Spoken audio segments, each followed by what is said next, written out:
করতেছে।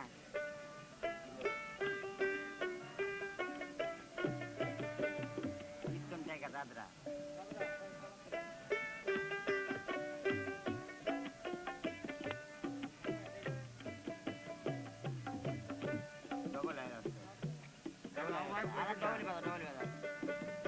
আর কি হবে এমন জনম বলবো সাধু মিলে,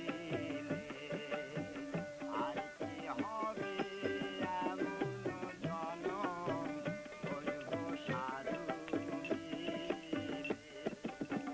হেলায় হেলায় দিন বয়ে যায় ঘিরে লোকালে, ঘিরে লোকালে, আর কি হবে এমন জনম বলবো সাধু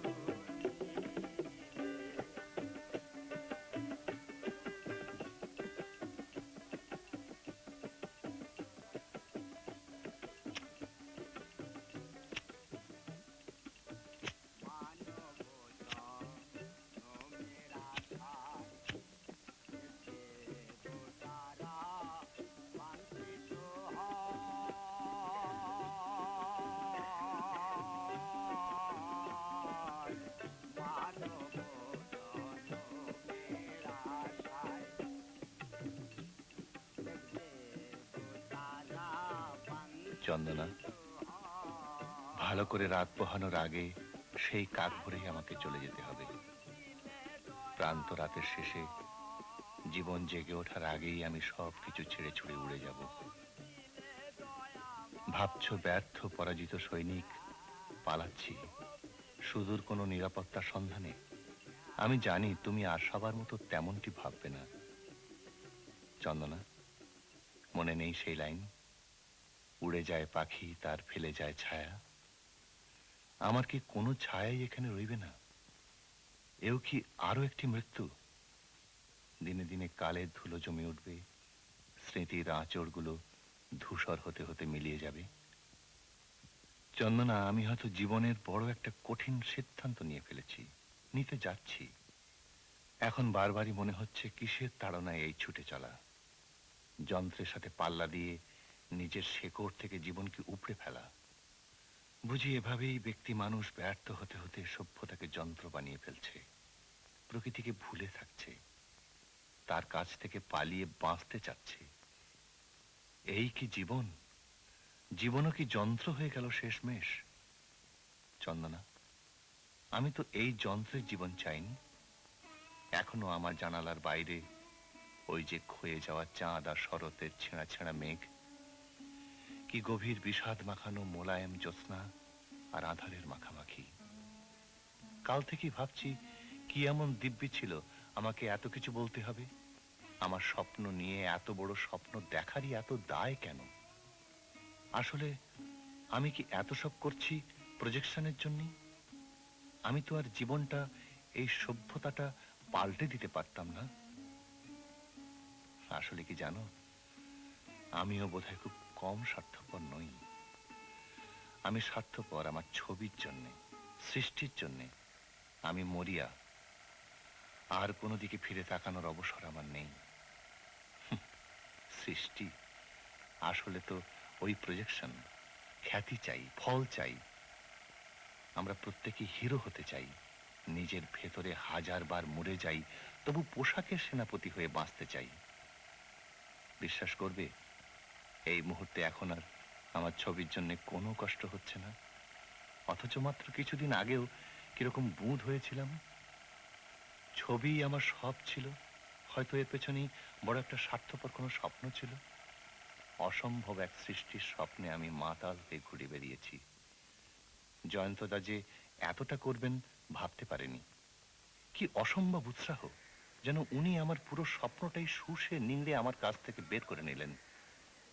তখন মনে হয়েছিল এমন পরিতৃপ্তি আমি আর এ জীবনে পাইনি। কি তার প্রজেকশন! উনি খুব বড় মাপের পারফর্মার, নাকি নিজের প্রতিচ্ছবি নিজেকে দেখে দেখেই সুখ লাগছিল।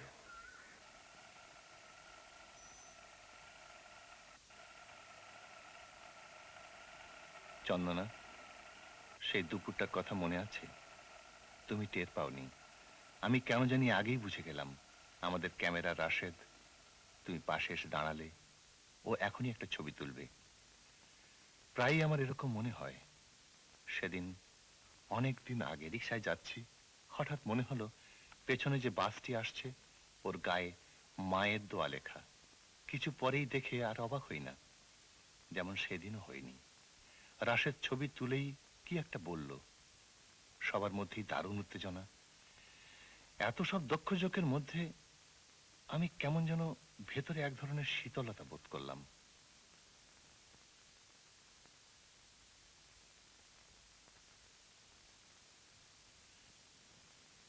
চন্দনা, আমার স্বপ্নের কথা তো তোমায় আমি বলেছি। বিশাল একটা মাঠ, যেন স্তব্ধতার মূর্ত রূপ, অনন্তকাল ধরে যেন কারো অপেক্ষায় আছে। কোথাও কেউ নেই, কিছু নেই। এ মাঠের যেন কোনো শেষ নেই, শুরু নেই। সেই মাঠে আমি একা হেঁটে বেড়াচ্ছি, হাঁটছি হাঁটছি, কিছুই আর ফুরোতে চায় না, না মাঠ না সময়। ভয়ের একটা শিহরণ আমার শীত দাঁড়াবে নেমে যেতে চায়। আমার কিছুই করার থাকে না। আমি হাঁটছি হাঁটছি, কিন্তু কোথায় যাচ্ছি? সামনেও তো অসীম শূন্যতা। ভাবি, দৌড়ে পালানোর চেষ্টা করলে কেমন হয়? স্বপ্নের মাঝে মনে হয় আসলে এটা একটা দুঃস্বপ্ন। ঘুম ভাঙলেই এই ভয়াবহ শূন্যতা থেকে মুক্তি পাবো। অনিক, তোমার কি ঘুম হয় আসলে? স্বপ্নের ভেতরে হঠাৎ করে স্বপ্নের জায়গা জমি বদলে যায়। অপূর্ব সুন্দর এক স্বর্গীয় উদ্যানে আমি আনমনে ঘুরে বেড়াচ্ছি। আহ, কি শান্তি! দূর থেকে কি যেন একটা মিষ্টি সুর ভেসে আসে। খুব চেনা মনে হয়। মনে হয় যেন কোনো মিলিত বিলাপ ধ্বনি। না, একদল ছোট্ট সুন্দর ফুটফুটে ছেলে মেয়ে হাত ধরে নেচে নেচে গান করছে। এই বাহারি তাদের সাজ পোশাক। একটা বাচ্চা মেয়ে আমার হাত ধরে টেনে নিয়ে যায়। বড় মধুর, বড় আপন সে গানের সুরে আমিও গলা মিলিয়ে গাইতে থাকি। এক সময় বাচ্চা ছেলে মেয়ের মতো ওদের সাথে হাত ধরাধরি করে নাচতে থাকি। কি সেই গানের কথা আমি জানি না, কিন্তু মনে হয় অতি পরিচিত। এই গান আমি শৈশব থেকে শুনে এসেছি। আমরা সকলেই শুনেছি। এত মধুর সেই গানের সুর, এর রেশ যেন এখন আমার কানে লেগে আছে। গানের কথাগুলো কি? কথাগুলো অনিক, তোমার ভিতরে এত বিশালতা, এত সুন্দর, তুমি নিজেকে কেন এমন লুকিয়ে রাখো? শুধু ভাবো না, ভেবে ভেবে তোমার রাত পার হয়। তোমার কি ঘুম হয়? গানের কথাগুলো কি? গানের কথাগুলো, স্বপ্নটা আমি এতবার দেখেছি, এখনো চোখ বন্ধ করলেই দেখতে পাই। সুরটা এখনো আমার কানে লেগে আছে। ওরা কি ওদের স্বপ্নের কথা বলছিল, নাকি ঐতিহ্যের? এত চেনা, এত চেনা। আহ আহ আহ, কি শান্তি, কি শান্তি, কি শান্তি!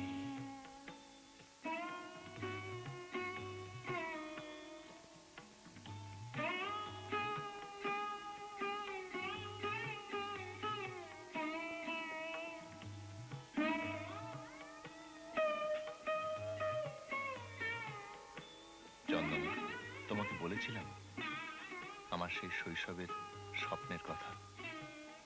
প্রায় আমি দেখছিলাম আমাদের শহরের গোলাম আলী খাঁর প্রেসের সামনে বটতলা একটা ভিড়। একটা জটলা গোল করে দাঁড়িয়ে। হাটের দিনে সকালে বা বিকালে যেমন সাপ খেলা বা তাবিজ বিক্রির মজমা মেলে, কিন্তু তেমন উত্তেজনার গতি দেখি না জটলাটায়। স্বপ্নে হুটহাট সিনেমাটিক টাইম ট্রিটমেন্ট চলে। মুহূর্তে আমি জটলার ভেতরে উঁকি দিয়ে দেখি একটা লাশ ঘিরে এই জটলা।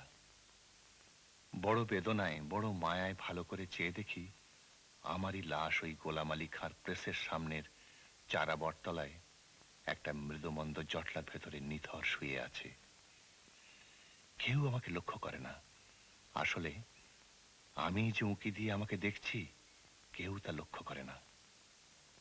জানি শৈশবই আমাকে সবকিছু জানিয়ে দিয়েছে।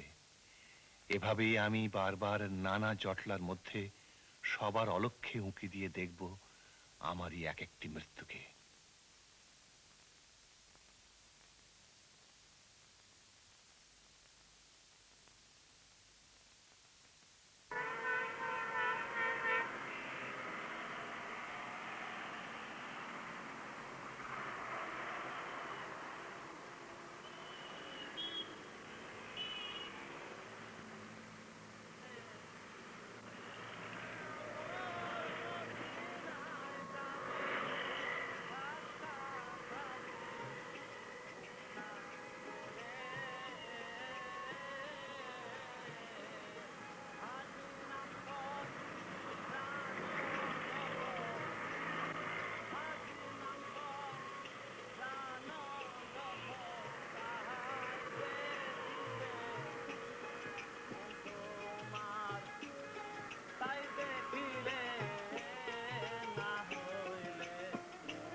আমি তো বেঁচে থেকে কখনো মৃত্যুর কথা ভাবি না।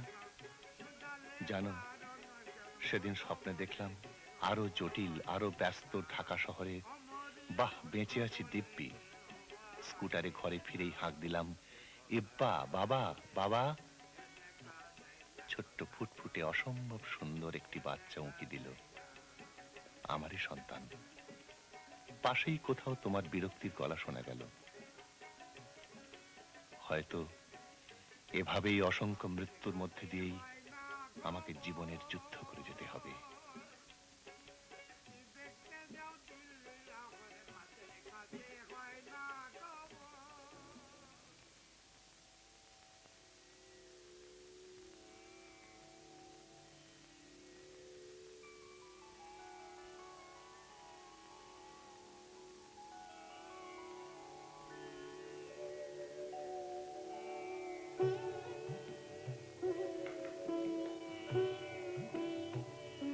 তুমি ঠিকই বলেছ চন্দনা, আসলেই আমার ঘুম হয় না। হলেও একটা ভয়াবহ দুঃস্বপ্ন আমাকে বারবার তাড়া করে ফিরে। আমি দেখতে পাই কজন বন্ধুর সাথে জাহাজে কোথায় যেন যাচ্ছি। আমোদে বিভোর আমরা সবাই এতবার স্বপ্নটা দেখেও কারোরই চেহারা ঠিক মনে আসে না। হঠাৎ প্রচন্ড ঝড় ওঠে, আশপাশের সবাই হারিয়ে যায়। আমি শৈশবের সেই ছোট্ট অনিক বাবার কোল ঘেঁষে বসে আছি। একদিকে পরম মমতা, অন্যদিকে দুশ্চিন্তা আর অনিশ্চয়তার ঝড় বাবার চোখ মুখ যেন তছনছ করে দিয়েছে। বাবা আমাকে আঁকড়ে ধরে আছেন, তার মুখের দিকে তাকাতেও আমার ভয় হয়।